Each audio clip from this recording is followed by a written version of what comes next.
The first unexplained incident. It was an ordinary summer night in the quiet town of Oak Ridge, a place where nothing unusual ever happened. Michael, a fisherman with no interest in the supernatural, set out to the lake near his house for a midnight catch. But as he approached the water, he noticed something odd. The sky above him shimmered, a strange, unnatural glow.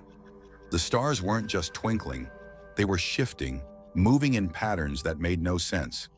As he rowed further into the center of the lake, his boat began to tremble. A cold breeze swept across the water, causing the hairs on the back of his neck to stand up. Suddenly, the entire lake lit up with an otherworldly glow. Floating above the water were lights, too precise, too coordinated to be a natural occurrence. A soft humming sound filled the air. The boat rocked violently as the lights hovered over him, sending chills down his spine. He wanted to turn back, but something about the lights felt magnetic, drawing him in. It was then that a voice, quiet but piercing, whispered in his mind, "You are not alone." The secret of the glowing lights. The next day, Michael could hardly sleep. The voice echoed in his thoughts, leaving him restless. He felt an overwhelming compulsion to return to the lake, but this time, with more purpose. As he paddled near the same spot, he noticed something he hadn't before. Footprints, large and strange, along the shoreline. They were too wide and too deep to be human. His stomach churned with unease, but his curiosity was stronger. Following the tracks through the dense forest, Michael stumbled upon something impossible, an object partially buried in the earth. It was metallic, smooth, and seemed to hum with energy. As he reached out to touch it, the ground trembled violently beneath him. The object flickered, and in an instant, he was no longer on Earth. The environment around him changed. The sky became an eerie shade of purple, with swirling clouds of strange, unfamiliar gas. Giant, shadowy beings loomed in the distance, and structures like nothing seen on Earth stretched far into the horizon. The instant passed as quickly as it came, and Michael found himself back at the lake. But the realization struck him hard. What he had just witnessed was not a hallucination, it was a message. The ancient warning. In the days that followed, Michael couldn't stop thinking about what he had seen. He became consumed by the need for answers. Desperate, he started to research ancient texts, forgotten histories and legends about strange beings who had come from the stars. The more he dug, the more he found. Seemingly disconnected stories all pointed to the same conclusion. Humanity had been visited before, long before written history. Ancient civilizations, scattered across the world, had documented strange encounters with the gods, or the Watchers, beings who came from the sky. One particular legend stood out to him, a manuscript from an ancient civilization deep in the desert. The text spoke of a prophecy.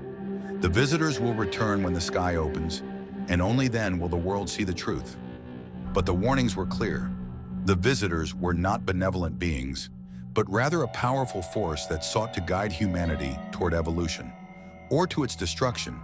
The manuscript hinted at a much darker truth. These entities had been involved in shaping human history, manipulating the course of civilization for millennia. The encounter that changed everything. The more Michael learned, the more he began to feel that these visitors were drawing closer, waiting for the right moment. And then it happened again. One evening, Michael found himself standing on the shore of the lake, unable to resist the pull of the strange force that had claimed him. As the night wore on, the air grew heavy with anticipation. Suddenly, a strange hum filled the air. It started low but grew louder. A bright light cut through the sky, and then, descending from the clouds, a massive craft appeared, too large to be a man-made object. It hovered silently over the lake, casting an otherworldly glow across the water. Michael could hardly breathe as he watched in awe. The craft was unlike anything from this world, and then, as if reacting to his presence, the light shifted and a figure emerged from the craft. It was humanoid but not human. Its eyes were vast, dark, and filled with a knowledge that seemed ancient, transcendent. It didn't speak, but Michael could hear its thoughts clearly in his mind. "We have been watching for millennia. You are on the precipice of something great, but you are also on the edge of your downfall." The entity paused as if considering how much to reveal. "We have shaped your history, but now it is time for you to decide. Will you rise or will you fall?" The final revelation. The being's message echoed in Michael's mind long after it had vanished. He was left with more questions than answers, but the answer was always in front of him, hidden in plain sight. As he dug deeper into ancient archives, he uncovered startling truths. All the strange phenomena, UFO sightings, crop circles, and bizarre events were all connected to the visitor's influence on Earth. It wasn't just that these beings had been watching, they had been guiding, shaping, and subtly pushing humanity in certain directions. Every major event, every pivotal moment in human history had been carefully influenced by them. Yet their true purpose remained elusive.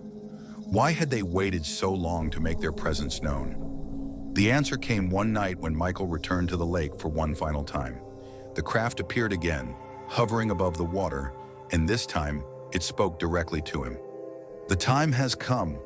We will either guide you to your true destiny, or we will watch as you destroy yourselves. The choice is yours. As the craft slowly disappeared, Michael realized the gravity of the situation. Humanity was at a crossroads. The choice wasn't just his, it was everyone's. The world stood at the edge of a new era, one either shaped by the wisdom of the visitors or consumed by the darkness lurking in the corners of the universe. The choice, humanity's future. The final moment of Michael's journey arrived as the world stood on the brink of a new age. The visitors, their role in humanity's fate now clear, left Earth in silence. But the question still lingered. Would humanity choose to rise, or would it fall into oblivion? As Michael stood alone at the lake once more, the sky overhead was calm. The future of humanity, and perhaps the universe, was in their hands. But one thing was certain, the world would never be the same again.